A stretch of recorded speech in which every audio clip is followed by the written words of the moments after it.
বিএনপির প্রতিষ্ঠাতা ও শহীদ প্রেসিডেন্ট জিয়াউর রহমানের ৪৫তম শাহাদাত বার্ষিকী উপলক্ষে আগামী ২৫ মে থেকে ১ জুন পর্যন্ত ৮ দিনব্যাপী বিভিন্ন কর্মসূচি পালন করবে বিএনপি।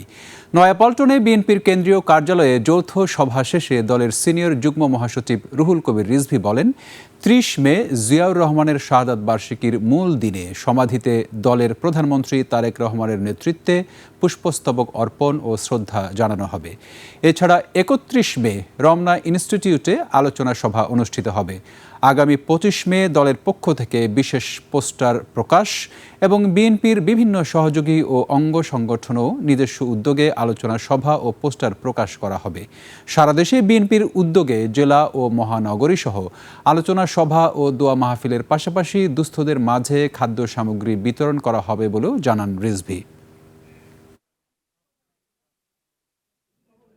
আমরা একবার খুব কড়াভাবে আমরা তাদেরকে নিষেধ করব যে ফাঁকা জায়গা, মাঠ বা অন্য কোনো জায়গায় তারা কর্মসূচি করবে অথবা কোনো অডিটোরিয়াম, কিন্তু রাস্তা বন্ধ করে কেউ কোনো কর্মসূচি পালন করতে পারবে না।